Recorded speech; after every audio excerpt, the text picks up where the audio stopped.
Faceoff Live, presented by Geico. Happy Monday and happy Veterans Day. We're 1 hour out from puck drop as the Washington Capitals are getting set to host the Arizona Coyotes at Capital One Arena. Caps have an 11-game point streak, and it's ironic because today is 11-11, so in honor of that, here are some of our favorite Caps to ever wear number 11 on their sweater. First up, a rare DC native and Jeff Halpern. He was a fan favorite in the city, and he was actually the last player to wear the number because after he left Washington, the Caps retired number 11 in honor of Mike Gartner. You remember the name. He played a decade for Washington and is one of the all-time greats to wear a Caps sweater. We welcome you into Caps Face-Off Live, presented by Geico. I'm Jordan Giorgio alongside Grant Paulson, and Courtney Laughlin is here with us. You guys, how is everyone? The Caps are just killing it right now. They lead the entire league in points, 11-game point streak. They have won 6 games straight, looking to make it 7. What a great way to put a cap on this awesome Veterans Day. Yeah, and a good way to start the show. A little love for Jeff Halpern, great hockey player, good donut maker. Astros Chicken and Donuts. Fantastic. Very well done by Halpern, a Potomac, Maryland native. But points in 16 of 18. Feel great about how this team is playing right now. A chance to get 2 more points against a team you're better than tonight at home. I just think everyone's playing up to their maximum potential. The power play is clicking, the penalty kill is clicking, and the Caps are really jumping on teams early.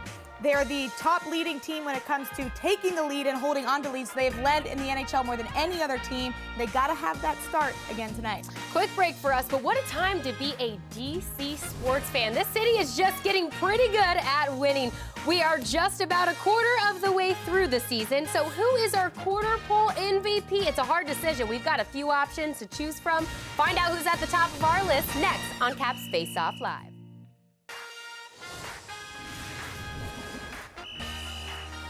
Welcome back to Caps Face-Off Live, presented by Geico. The Capitals getting set to host the Arizona Coyotes tonight, a team that has a few offensive weapons. One of those guys is Phil Kessel. We'll get to see him this time around in a Coyotes jersey. The right winger was traded from the Pittsburgh Penguins this offseason, but despite the nicer weather in Arizona, he didn't seem too happy to be traded to the Coyotes. My Coyotes fans, excited to be here. Looking forward to the season start.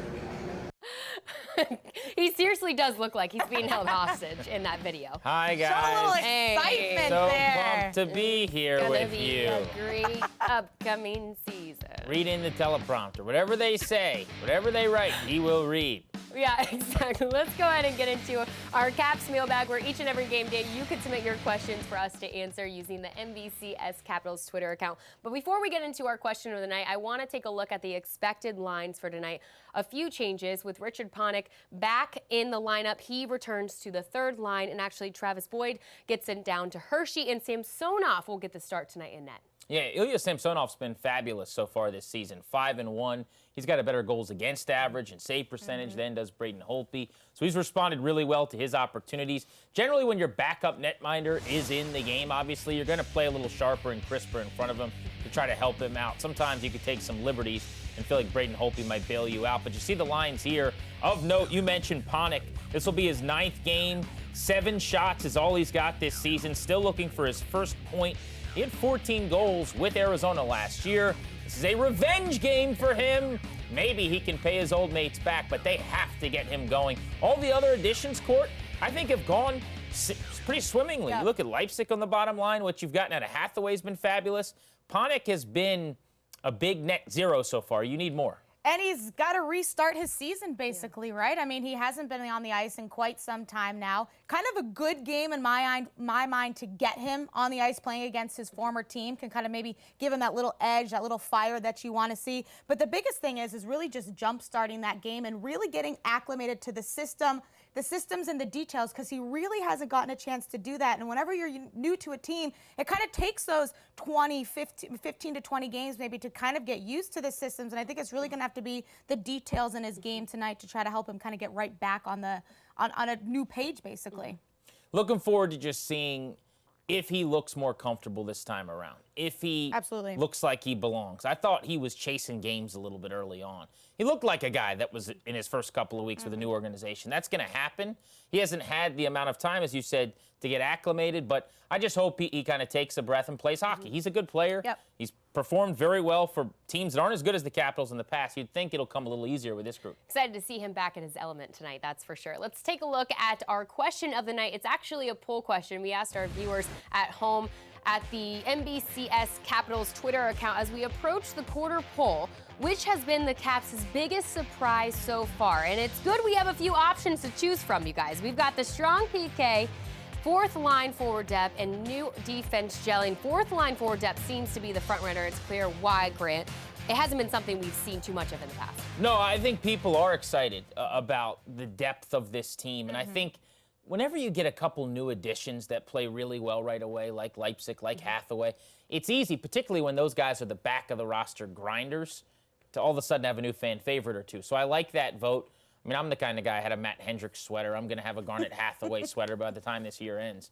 For me, I actually would answer this, and if I had to vote on the poll, I would have gone with that for the record. I hope you did. I'd say firepower. I always vote on All our right, polls. good. I know you do. I know you do. But the firepower for this team's really impressed me. You go back to last year through 18 games, the Capitals had scored 60 goals, and that was with 7 on opening night against the Bruins when they hung the banner, and 6 the next night. So they had 13 through 2 games. What a head start that is. At the 18-game mark, they'd scored 60 times. You lose Brett Connolly, some other pieces maybe you think, well, they won't score as much, but perhaps they'll be a little bit sounder defensively. How about 74 goals, 14 more than a year ago already at this point? To me, their goal scoring, which is far and away the best in the NHL, has been my most pleasant surprise. And I think that they've seen a lot of, in my mind, chemistry, right? And you can even talk about the second line now with Wilson, Kuznetsov, and Vron, and everybody's saying how great that they're playing. And to me, it's all about how the NHL, and every team around the NHL does it, is they build lines. You've got a guy that can skate, you got a guy that can dish out the puck, and you got a guy that basically is your finisher. And what's impressed me the most with is particularly that line is that they not only have all those elements, but you can have all those elements, and if you don't have chemistry, it's never going to work. Yeah. They have the ingredients of a great chocolate cake, or like Jeff Halpern's fantastic donuts, where everything works together. Now, I'm a chocolate cake guy, but do you go chocolate cake with chocolate icing, or are you like the yellow cake with the chocolate icing? Yellow sure. cake with Really? chocolate By icing. a million. Give me the yellow cake by chocolate a million. icing. Yeah, Really for sure. good.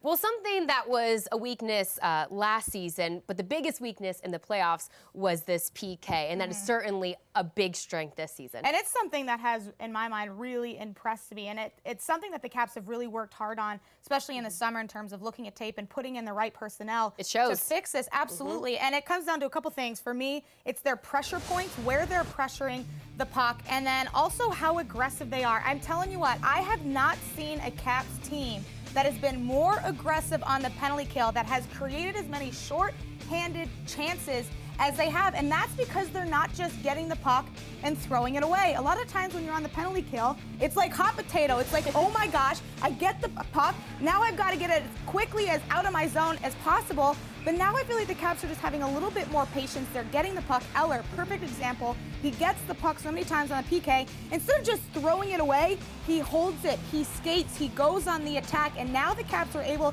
to take off 15 to 20 seconds on the other team's power play, which doesn't allow them really to get a lot of zone time to set up. So I love seeing that from the Caps. And block shots, 61 block shots on 67 PKs. To me, that's amazing. They're sacrificing, awesome. They're getting in lanes. They made an emphasis to get better on the penalty kill. When this front office decides we're going to fix something, they do it. Over the years, George McPhee did it at one point in time. Brian McClellan worked under him, and now McClellan has proven himself one of the more capable general managers in the NHL. And so they said, we're going to get better on the penalty kill. It started, matter of fact, last year at the trade deadline. It's not a coincidence. Carl Hagelin is a mainstay now with this club, playing game in and game out, and you've gotten better on the PK. I think their personnel's better. What was interesting, and I really like that graphic that we just showed, I would have assumed that they have been on the penalty kill way less this season, way more infrequently. It's about the exact same number of PKs right now. Pretty stunning, right? Through 18 games, you look at time shorthanded, 69, nice, 67, almost identical number of penalty kills. to me, it feels like they're never on the PK because you're not fearing going down a man like you used to. It really is That's fun to because watch I feel right like now. they're getting those offensive chances. And every time I watch them, I'm like, what are they going to do on the PK now? More times than I've seen in the past of them actually trying to attack, not just defend on the penalty kill. So we talked about the surprises collectively in the Caps game in particular, but what about individuals? Because we know we have John Carlson and we have Alex Ovechkin, but what we're seeing is that Ovi is not just the biggest surprise thus far this season. No, there's a million directions you can go, right? You could talk Carlson's points. Ovi's not a surprise by any means. I'll go Garnet Hathaway. I want to kind of stick with the theme of the back of the roster in the fourth line. I just like the energy he plays with and the fact that he has become really a complete 200-foot player for them already this season. They said when they went and got him, when I started asking around about Hathaway, well, he'll play a heavy game and he'll be physical and he'll fight a little bit. He's been gifted offensively. He gets shots on net. He can skate. There's really nothing he hasn't done. And I mentioned earlier, he's the kind of guy that becomes a quick fan favorite. 27 years old. I think this is the type of move for years that they've made that after the fact you look back and you say, are they smarter than everyone else, or is it just a culture thing? You know, the other teams in town, like the Redskins or what have you, this doesn't work this way, where they just go get a guy and he becomes better. It always works for the Capitals. I think it's a player development coaching thing. It's a front office deal, but I really think it speaks to their culture. And I'm going to go with the guy on the back end. You did a forward, who I've also been really impressed with, Grant. But I'm going to go, how about Radko Gudas, or I think the Caps called him Dadko Gudas one time. A guy he wasn't hot on a few seasons Well, ago. I couldn't stand him a year ago at this time. Look, I think he has fit into the system surprisingly well. He is a legitimate surprise for me. I think he handles the puck a lot better than I thought he could. He's fun. He's a guy that also, you talk about this physical presence guy. Tom Wilson isn't just that Tom Wilson everybody used to think of him in the NHL now. Obviously, he's developing his game, but you add players like Gudas, you add players like Hathaway. Now Tom Wilson can really just go out and play. You have other guys that are stepping up, that are tough, that are hard to play against. So I have really been impressed with Where Gudas. did Dadko come from? I like that. So the Caps tweeted it. I think he had his kid in the locker room one That's a time bit. instead of it was cute. like, oh, it's Dadko Gudas. When he met Captain, the Caps pup. I believe so. I think and that's I think what it he brought was. his kid That in was the the locker cutest room, thing. So it was Dadko was cute. Gudas. Quick break for us, but when we come back, we're talking to the players only and Alan May and Craig Laughlin, and we'll find out what they really think about the NHL's Southern strategy and if they prefer to see teams in more traditional markets. Find out what the guys think next on Caps Faceoff Live.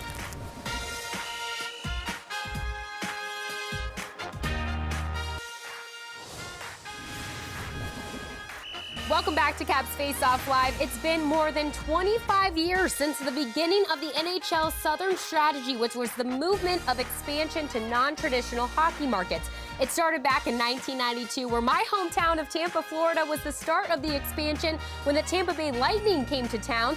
There has been mixed results of success and failure with all of these Southern teams. Alan May and Craig Laughlin join me now for Players Only to discuss how they've seen this league evolve. So guys, let's get right to it. Alan, you played in Dallas the first years the Stars were there. And Craig, you get to travel city to city, seeing the fans and the atmosphere all the way from Anaheim to Miami. So what are both of your thoughts on the NHL Southern Strategy over the last 25 years? Alan, let's start with you. Well, I think it's been a success by and large, and the most important thing to me is where the arenas are located. You talked about your hometown of Tampa. When they first went there, they were on the fairgrounds, and then they went to the football stadium, and then they finally built an arena, which they probably should have known that they needed an arena right from the start. So that was kind of a problem. In Florida, they had an expansion team, and they were right in the heart of Miami. It was sold out every game. Then they moved away from their fan base. The Arizona Coyotes weren't an expansion team, but they were a relocation from Winnipeg. And the problem there was they were selling out downtown, and they moved way far away from where 85% of their season ticket holders. I think the most important thing with the Southern strategy is making sure you have an arena, a viable arena that can make money, that's in the heart of the city. Don't move to the suburbs. Don't go to the middle of you-know-where. And it will work. The Ottawa Senators years ago were right downtown selling out every game.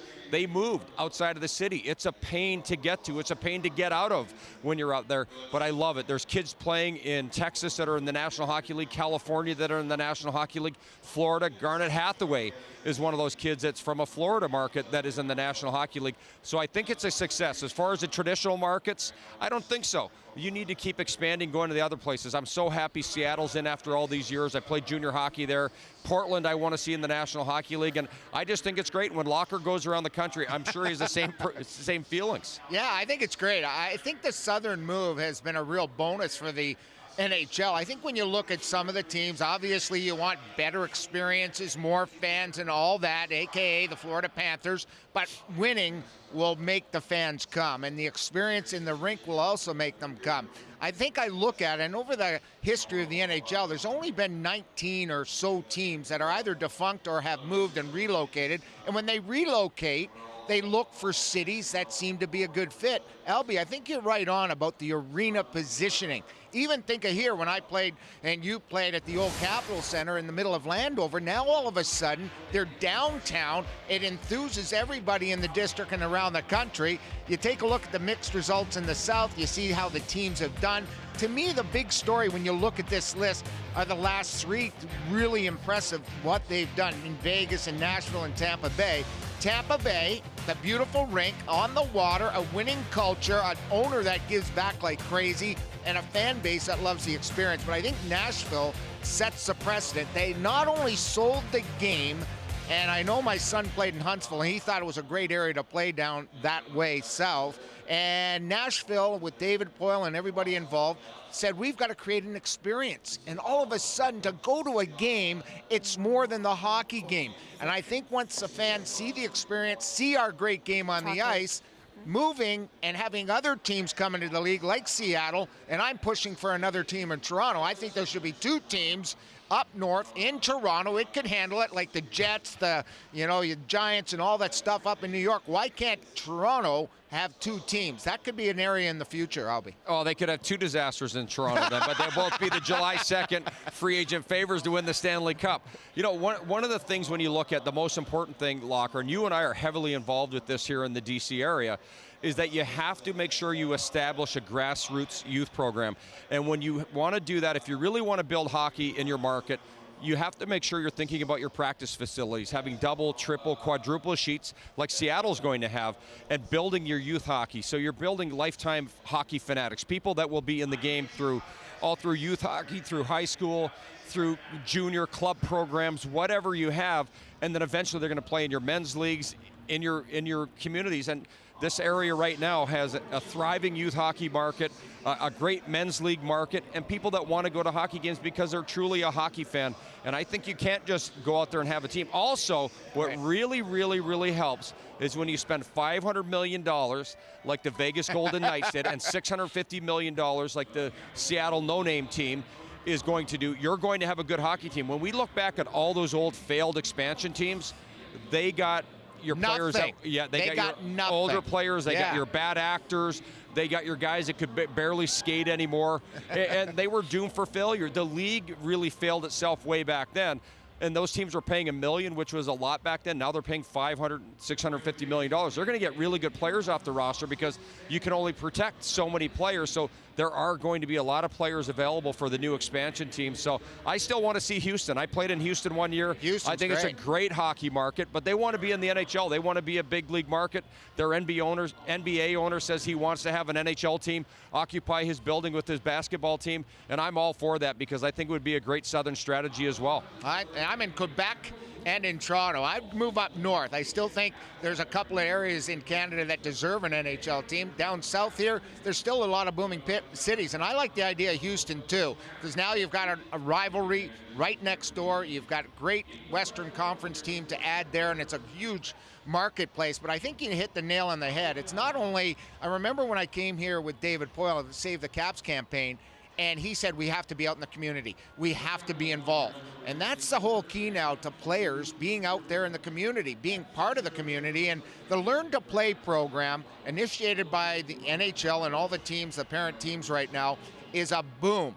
And what's happened is we're seeing more and more kids 5 years of age to about 8 years of age playing our great game. In this area, it has one of the biggest adult hockey programs in the country.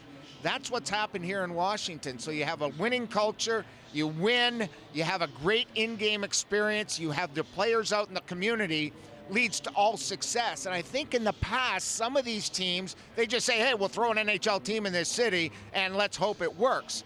You know, it's not the case. Same thing happened when I was in LA. Remember, LA was one of those teams that struggled. As soon as I left, Gretzky came in, and all of a sudden, that is one of the biggest hockey markets in the country. I've got to cut like you off. Happen. I've got to cut you off. Right. I want to thank you from the bottom of my heart for saving the Caps. So I had a full-time job and a broadcasting job, an NHL job, and thank you for saving the LA He's Kings been by waiting leaving a and letting long time for Gretzky that. get in there. Thank you very much for both of those franchises. All right, you guys, before I let you go, Craig, Yep. we saw this tweet from our very own Rob Carlin after you dropped an off-the-chain reference. I gotta know, did you learn that from Courtney? Did she teach you that? No, I learned it on America's Got Talent. Mel B. And he tweets Mel B's it. my girl. And, you know, I was going to tell you that, Jordan, and everybody back in the studio, that I thought this segment was off the chains. Oh, I love it. Us too. Thank you guys so much for Thank you. joining us. It's now time for our score prediction presented by Volkswagen. But guys, before we get to that, let's talk about keys for the Caps tonight up against a rebuilding and young Arizona team with the second best NHL defense right now. I'm gonna go. Well, first off, so my dad tweeted fake news apparently there because Did he he said that I told him, but then he just. I wish he would give you some rescinded that credit. information. Anyways, my key to the game Are is you gonna. salty that you don't get credit? Well, it was fake news, so like he Yeah. lied about it. All of his Twitter fans. Oh, there you go. Well, thanks, Dad. Anyways, Liar. I'm going to go for my key of the game. It's going to be the Caps' first pass out of the zone. That's going to be really critical against this Arizona team. They pressure like heck, so first pass is really important. I'll make it real short and sweet. Finish. You're not going to get a lot of grade A opportunities. You get a chance, you got to put the back of the net. All three periods, that's for sure. All right, quick score predictions and players to watch. Let's I start got with you. 4-1 Caps in this game. I think they win Really? by 3 goals. I think they end up pouring it on with a couple of goals late. Player to watch? Give me a TJ Oshie goal tonight. All right, 4-2 Caps. Dmitry Orlov. right. How about he gets some love? Yeah, Like for it. sure. Player to watch. 3-1 Kuzi. I think he goes off tonight. Puck drop is 30 Off the minutes out. chains. Yeah, at Capital One Arena as the Caps get set to face the Arizona Coyotes. Our pregame coverage continues right here on NBC Sports Washington with Caps Pregame Live coming up next.